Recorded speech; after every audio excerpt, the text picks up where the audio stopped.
Okay, hello everyone. My name is Shannon Miller, and I am one of the directors of admissions at Johns Hopkins University, located in Baltimore, Maryland. And I'm here today to hopefully give you a peek inside what it's like to be a Johns Hopkins student, some things that distinguish our experience. And then we'll talk a little bit about our admissions process and what that means specifically for veterans. And then at the end, we'll leave some time for some questions that anyone might have so that we can get them answered before you head off. So let's get started.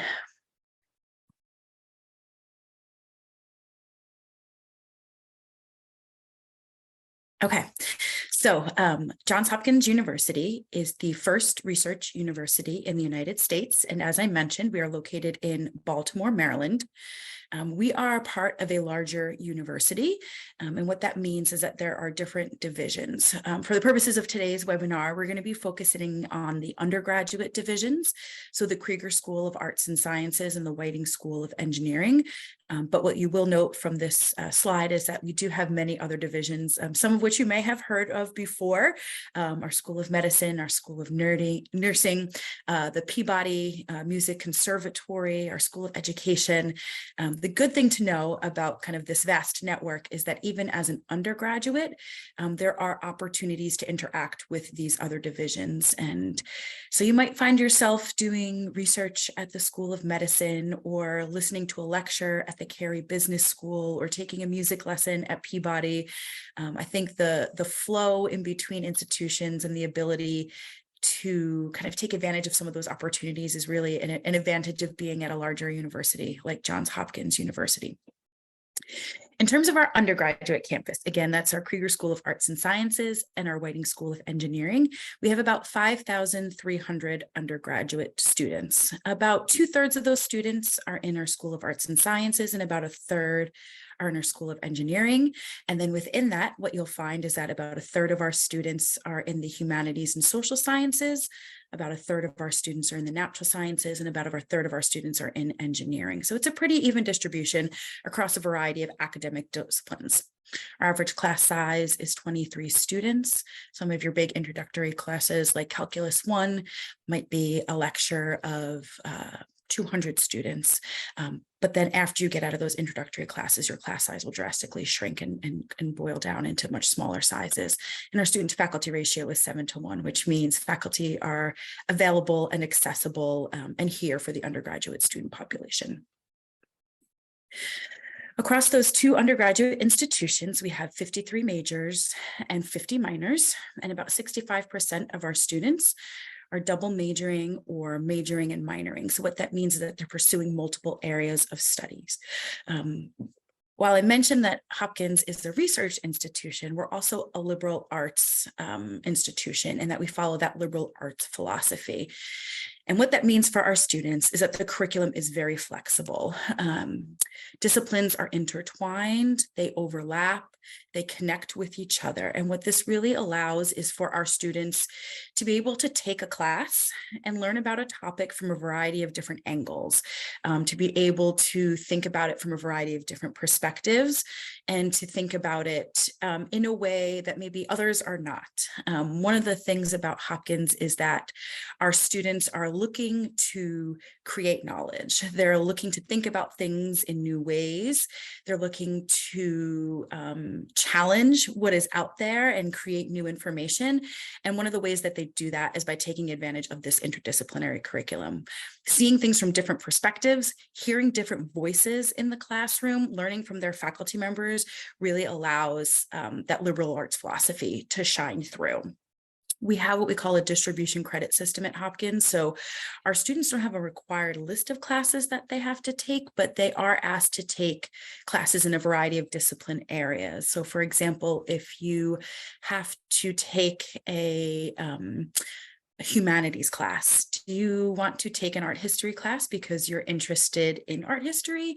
Or do you want to take a class like engineering writing, where you're learning how to write as an engineer and what that means, and how to be purposeful and thoughtful with the words you use as you're talking about engineering subjects, right? So you can kind of tailor the curriculum to what it is that you want to be, but still get that broader context and those different perspectives in the classroom. So it's definitely something that kind of defines the Hopkins experience.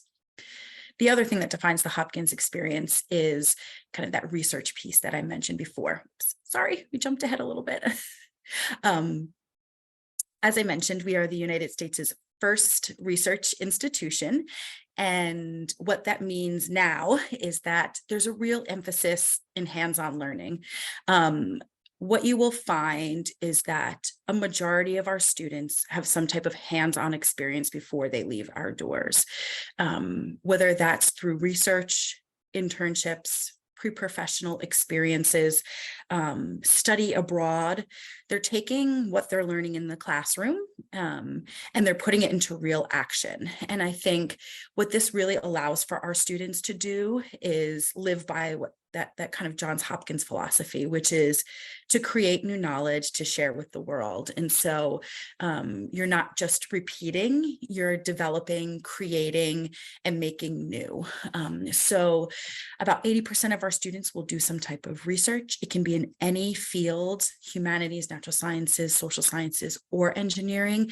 We have students who are interested in classics who are doing archaeological digs in Greece.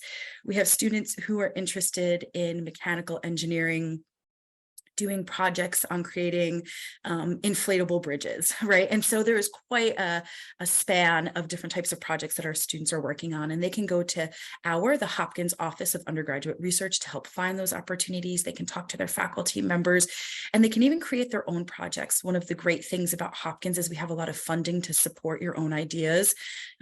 Last year, we led the United States in research funding at $3.1 billion.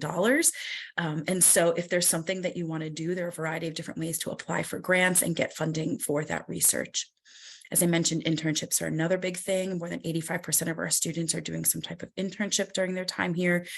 One of the benefits of being in a city is that those internships are accessible not only in the summer, but also during the school year. And so students will be in Baltimore doing a variety of different things, maybe an internship at Legg Mason or Under Armour or a local Baltimore newspaper. It really depends upon their interest, but we have a great connection through our Life Design Lab, where students can go and find things that might be of interest to them. And then there's pre-professional experiences, which include some of those things, but also things like shadowing or unpaid positions, or maybe a paid position in a part-time job where they're getting kind of that hands-on learning experience.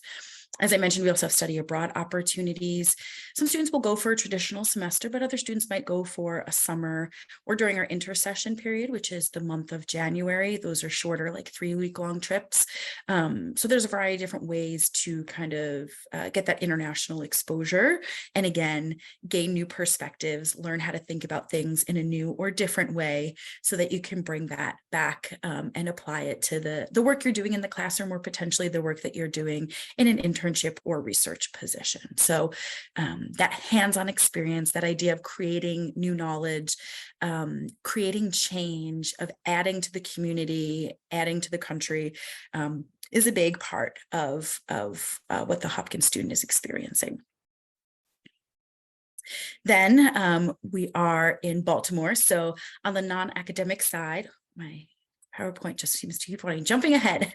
On the non-academic side, we have a lot to offer students, thinking about how you grow and learn as a person, experiencing the place that you live. That all comes through in kind of living in the city of Baltimore, and then our student involvement. So Baltimore is a mid-sized city. I've actually been living here for almost 18 years now and absolutely love Baltimore. It's affordable. There's a great arts scene, whether you want to go to a concert or go to a museum. There are free museums in the city, phenomenal food. There are plenty of things to do on the weekends through fairs and festivals. So there's always something going on. So it's just a great place to have some fun. And then, as I mentioned before, it provides a network institutions where you might be able to do research or internships. And then a lot of our students are also just invested in the community. How can we hear from community members? How can we interact with them? How can we be a part of this community? How can we help it move forward? And so through our Center for Social Concern, we have over 50 kind of student-run organizations that give back and support the community, just to learn about it. And again, to help be a part of change within Baltimore. So it is a big part of the experience. It's our hometown. We're quite proud of it. And there is plenty to do here, not just for fun, but also related to the student experience. When it comes to organizations on campus, we have over 450 student groups and organizations. So there's a lot to get involved with. There are dance groups, a cappella groups. There is the Baja team, which builds kind of a all-terrain race car. There are community service organizations, like I mentioned before. There's Greek life. So there's a lot of ways to get involved, again, just depending really on what your interests are and how you want to engage with the campus community. One of the things that I've always really appreciated about Hopkins is the community is student driven. So activities, symposiums, productions are student run and organized. And so they really are taking ownership over their experience. They're bringing their interests and their passions to the world, and our community, and helping and growing it and making it a better place. And so it's really a vibrant community. And I think for someone who's looking for a place where they can continue to do things that they love, but also maybe try something new, Hopkins is just a great place to be. And then on the flip side, I think students are really gaining some of those what we call soft skills through involvement. How do you manage budgets? How do you build teams? How do you create organizations? And those are all skills that are going to become super helpful later on in life. So it's kind of a win-win in getting involved in campus, and really something that our students enjoy being a part of. So kind of with that academic experience, that liberal arts philosophy, the freedom and flexibility, the opportunity to take advantage of research, internship, study abroad, and kind of that flip side where you're engaged with your community, you're engaged with Hopkins. Where do our students end up? Where can our Hopkins education take you? Within 6 months of graduation, about 97% of our students are employed or in graduate school. We have students involved in commercial startups, in law school, in medical school. We have Fulbright runners. We have people participating in Fortune 100 companies. And so our students were quite successful after graduation. And a big part of this is due to our life design team. So a lot of schools have kind of a very traditional career center, but we have what we call a life design team, and they support our students throughout their 4 years. And the goal is for them to help you pursue what you're passionate about, to maybe think about unique and different ways to pursue a topic, to get experiences, to find what it is that you love. There are so many more careers and opportunities out there than probably what someone traditionally thinks of. And so they're there to help you open doors, to make connections, to facilitate conversations about how to figure out what it is that you want to do and how you can apply the skills that you've learned at Hopkins to make a difference in your job after graduation. So our students are quite successful, and I'm really excited about that. So all in all, the Hopkins experience really does prepare you for kind of taking on the next phase of your life. The other thing, again, as I mentioned at the beginning, that I wanted to touch on today was a little bit about our admissions process. We allow first year and transfer students to apply to the institution. If you're looking to apply for first year experience, that happens in the fall. We have a couple of different dates and deadlines that you can follow. They change year to year, but it's usually around the same time. So our early decision deadline is November 1st. That's for students who know that Hopkins is their top choice and this is the institution that they want to attend. Then we also have early decision 2 and regular decision. That deadline is usually around January 3rd. We want to make sure that the office is open and we're available to answer questions. So it's usually around the 3rd that those students will apply. So that second early decision round is for students who, similar to early decision 1, have a love for Hopkins and know this is the place that they want to be, but might have needed a little bit more time to pull their application together. And then regular decision is for students who are unsure about where they want to attend, but want to kind of look at their different options and different opportunities out there to them. So we have both regular decision and early decision. And then we have a transfer process, and the transfer process deadline is at the beginning of March. And then those students find out mid-May of their decision. So depending upon if you have credits or what type of background you have, you can figure out which process is best for you. If you are starting as a first-year student, you cannot have more than 12 college credits of any type. But if you have more than 12 college credits of any type, then that's when you would want to consider the transfer process. And if you ever have any questions about that, we have some liaisons who you can reach out to figure out kind of what are the best steps and best application paths for you based on your background. When we do look at applications, there's 3 major areas that we focus in on, and they're academic character, impact and initiative, and then kind of making the match. So for academic character, we're really looking at your academic record. What do your transcripts look like?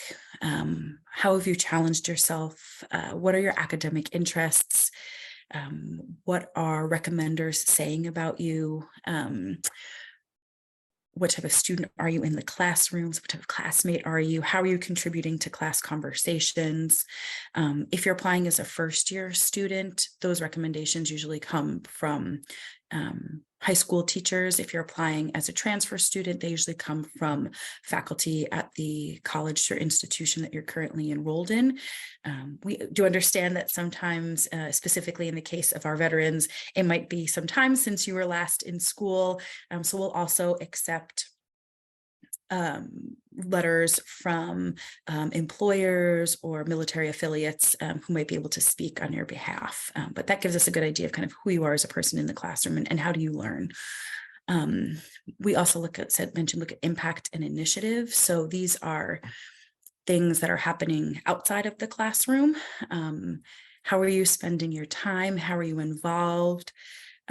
For a traditional high school student, this might look a bit different than it will for a military employee or a veteran because they're just in a different place in life. And so this could be part of your job, whether that's full-time or part-time. It could be your military experiences.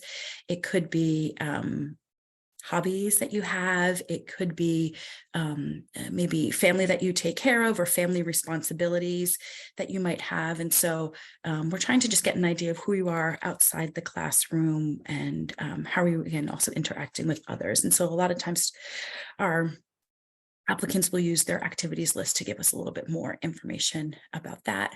And then we really gain a lot of information about your match for Hopkins through your essays.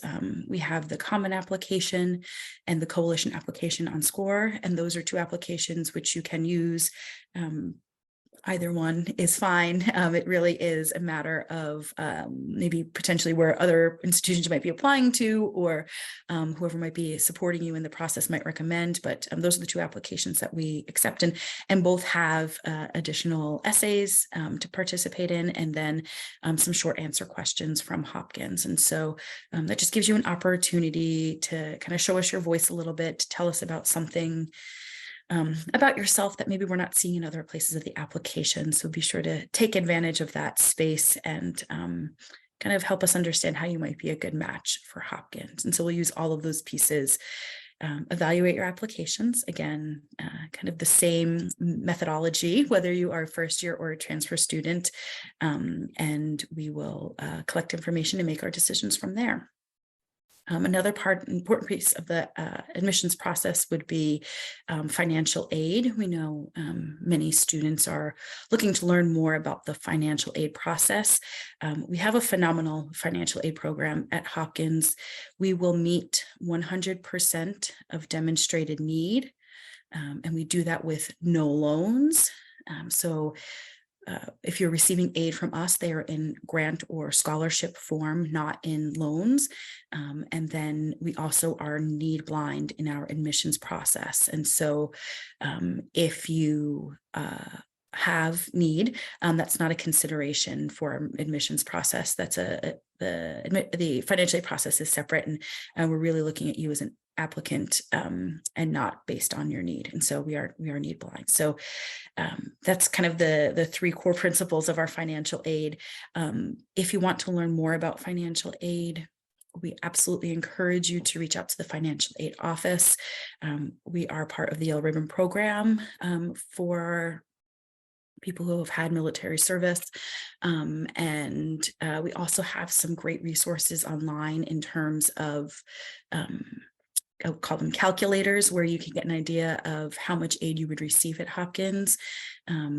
There's the financial aid calculator, and then there's also My Intuition, and they'll give you an estimate of what you'd be expected to pay and what you would receive in aid. And that's really just a great kind of starting point for a lot of people. And then they can continue that conversation with a financial aid counselor in our financial aid office. So I certainly encourage you to utilize those resources that are out there for you. A few other resources that could be helpful. We have a military veterans resource page on our website. I encourage you to take a look and kind of peruse that a little bit. We have a video on there that talks about the application and admissions process. There are some links on there. I know I mentioned before, student involvement is very big part of the Hopkins experience. We have some links on there that link out to some veteran-specific groups. So we have a student veterans group run through actually LinkedIn, where our students connect and then meet up. We have a Veterans Affinity Network, and then we also have a One Hop. So that's kind of connecting.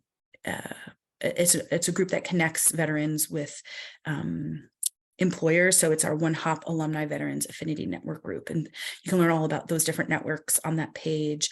You can learn more about financial aid. You can learn about different resources available for veterans. So it's just a great place to get more information about the Hopkins experience and support that would be here for you if you were able to attend. The financial aid page, again, a great resource if you are thinking about applying for aid, and it gives you information about our meeting 100% of need, no loan packages, and it has those two calculators on there if you want to learn more about them. And then lastly, a visit campus link. So I know many people can't get to campus, and that's okay. We have a lot of virtual options. If you can get here, great, we'd love to have you. But if you can't, the virtual options are really helpful. We have general information sessions, we have financial aid 101s. We have community conversations where we talk about different aspects of the Hopkins community.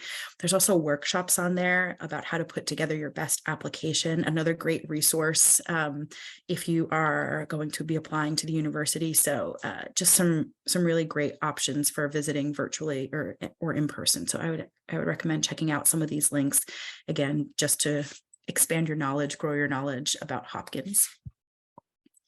So that's all I have for now. I did want to open it up for questions for anyone who might have them.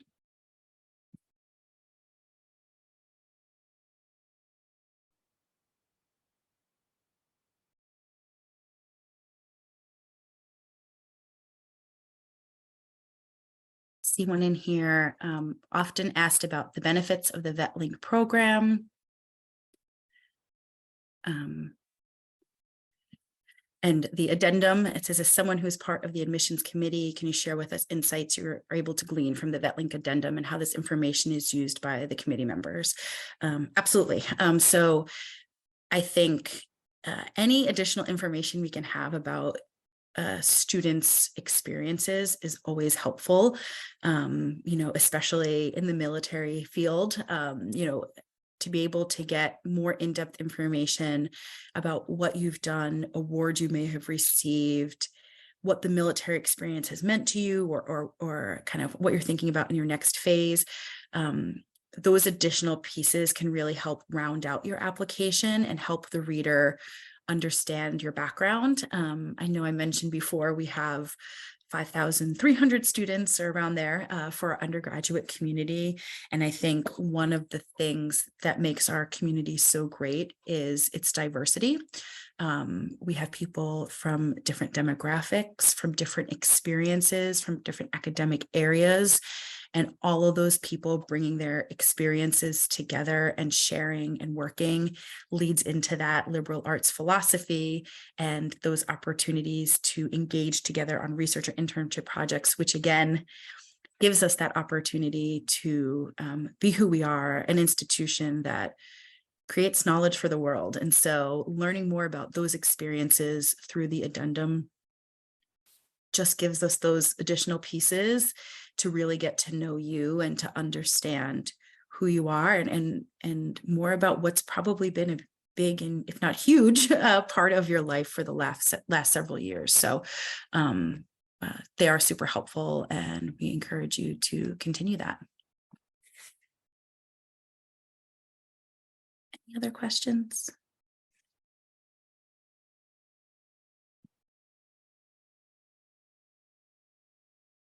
All right. Well, thank you all. I appreciate your time today. If you do have any questions, definitely reach out to us. We encourage you to start the conversation early and to continue that conversation. I'm always happy to help. My information is on the website, but my email is also shannon.miller@jhu.edu. I also have a colleague, Bailey Jacqueline, who could not be here today, but she is one of our VetLink Services School liaisons, and she is a phenomenal source of information, and she would also be able to help. So come find us, and we'd love to support you in this process and help you figure out if Hopkins is the right fit for you.